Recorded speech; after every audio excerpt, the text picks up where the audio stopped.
And welcome back. We are now at part 5 of this week's New Comics, bitches! So, let's go.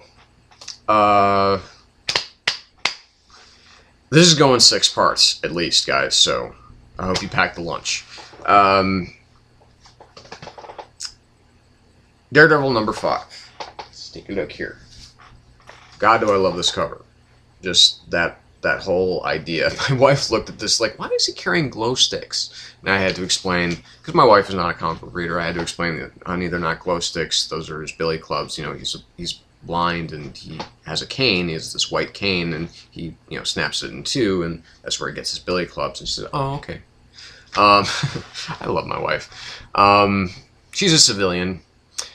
Speaking of, I'm going to take probably this whole 15-minute segment here because I still haven't gotten the option to make my videos longer than 15 minutes yet, even though my wife has.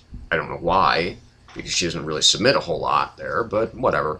My local comic store, my new comic place, since Atomic Comics, may it rest in peace, closed down here in Phoenix area. There's a new comic book store there's two. There's Samurai Comics, where I can always depend on getting my comics, and that's pretty much what I depend upon that place for, which is where I get a lot of my stuff. Although I didn't go there this week, because they just have my DC stuff. But there's another store called Gotham City Comics, and I've talked about them before in one of my previous vlogs. And they're like the greatest place. It's like the greatest place on earth. It's literally the kind of comic book place that I wanted to open if I were to open a comic book shop.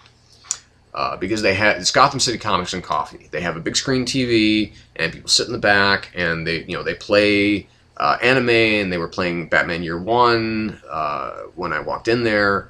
And and then they have turntables and they play music. They had a mix-up of the Chemical Brothers playing at the same time that they were playing an old vinyl copy of War of the Worlds, the 1938 Orson Welles Howard Koch broadcast that's so famous and is my favorite work of radio art ever. My favorite radio drama of all time. I've listened to it at least 100 times, so I know it by heart. Anyway. When I was in there the other day, when I was in there last week, and I was talking to one of the guys, Miguel, that helps to run the place, he told me that one of the that this man, who you may, hopefully you do, but may not know about, named Brian Augustin, comes into the shop just about every week, and sometimes a couple times a week. Brian Augustin is most notable as an editor.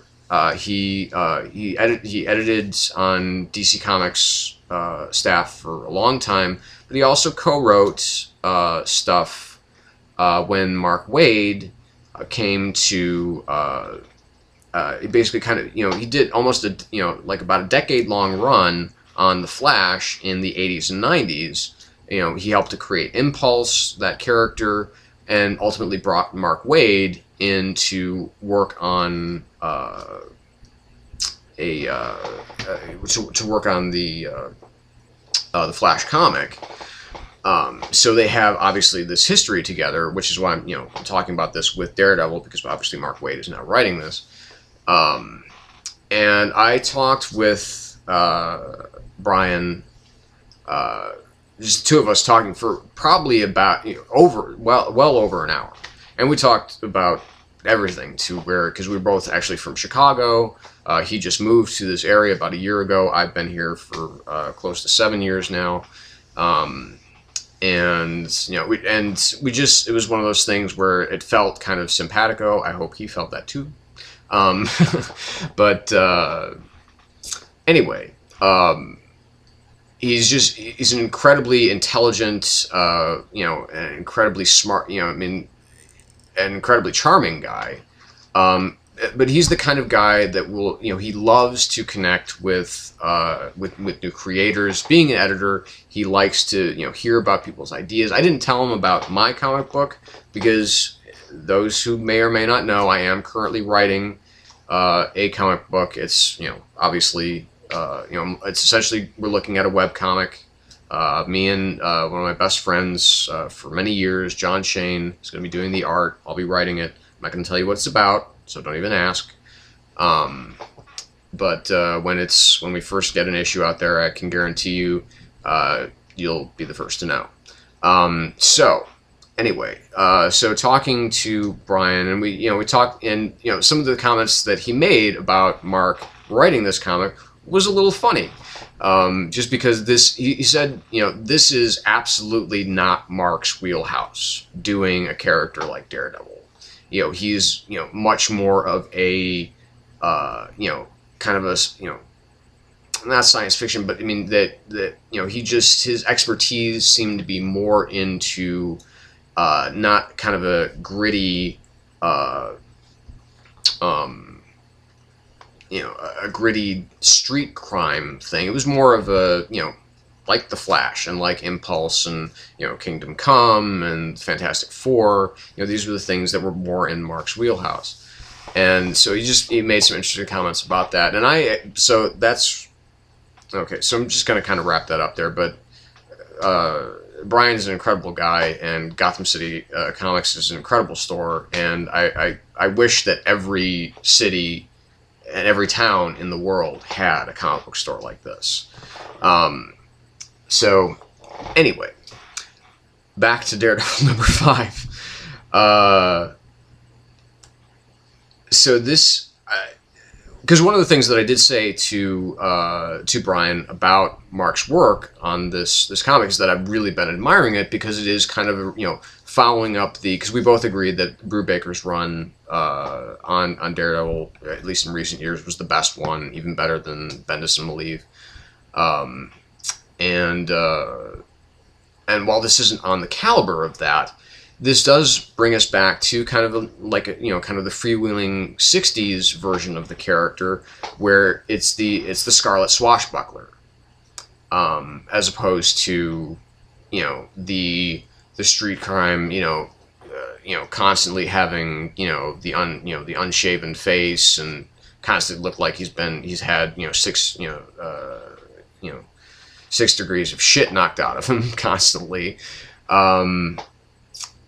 He's a brighter, and he seems to be having a little bit better of a time with his life, and with not necessarily with his life, but certainly with crime fighting. He just seems to be there's a certain joie de vivre that he's brought back to it, and that's basically this kind of Mark Waid's take on this iteration of the character.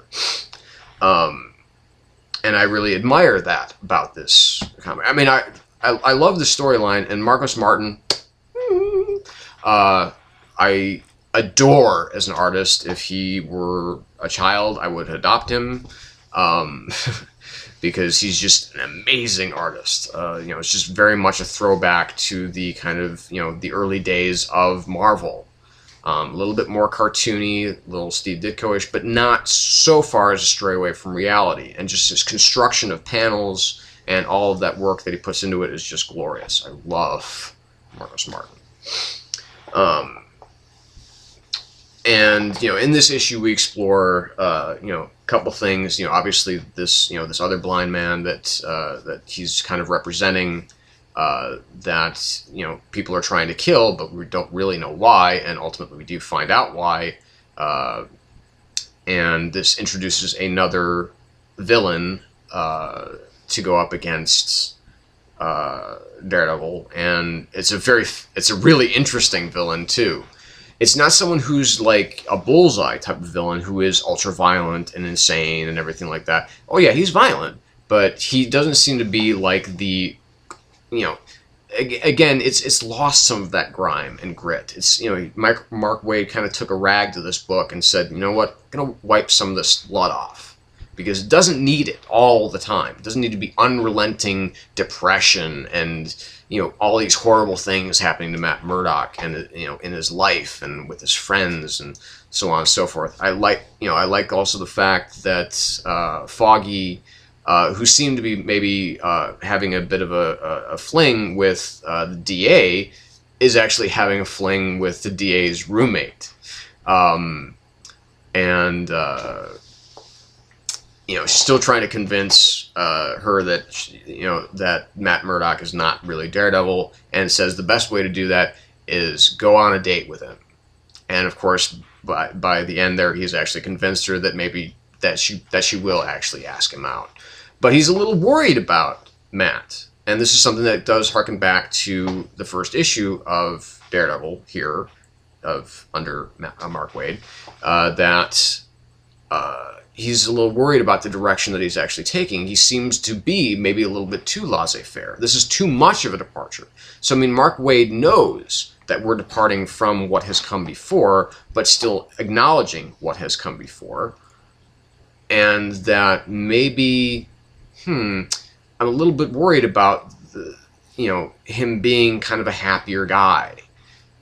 So that in and of itself was just really fascinating. So, I think Mark is doing some incredible work on this comic. Having Marcos Martin, obviously, he's not hurting it.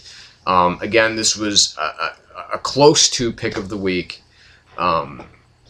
So again, just great job. I'm loving this this version of Daredevil right now. This particular series of Daredevil, volume, whatever you want to call it. All-Star Western #2.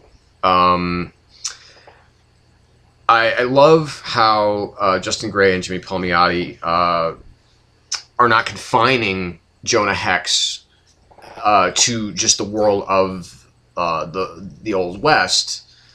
Obviously, but they're keeping that aesthetic very much alive, even when he's transported to Gotham City. This is now a new thriving city. It's going to be a big city. And that he's, of course, he's working alongside Amadeus Arkham, and there is this, the people of the Crime Bible are desperately trying to, put kind of the fear of God into everyone so they can, wrest control of the city away from the good people. And, there's a shootout sequence which is incredibly dynamic. Moriat, I believe is the artist's name, or Moritat, I believe. Moritat, whatever. But terrific art, great art, in the first issue and also this one.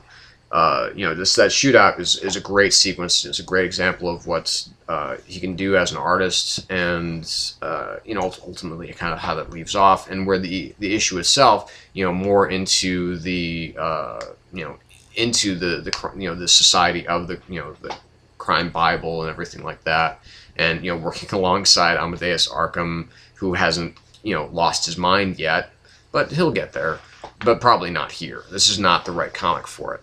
Now it does have because I was reading it and I'm like, wait, there's a lot more pages to go here, because it ended and I'm like, there's still a lot of pages here. Is this all fucking ads? Because that would be really upsetting. But it wasn't. It was a B story. And where they're now, I don't know if this is a character that existed before, but the character of El Diablo, basically, you have this character. He looked like Jason Blood, and that's what I was hoping for, because he was the guy who comes into town. He says, "I've got a demon inside me," and you have these basically, kind of like, zombie-like creatures outside, and I'm here to do away with them, but I have to sleep so that the demon can come out.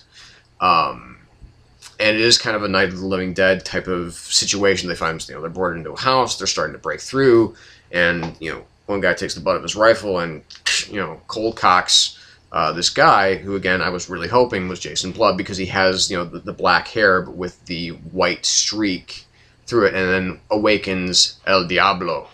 And, so he's going to take these suckers to task. That was really cool. It was really cool. It was really cool B story to this issue.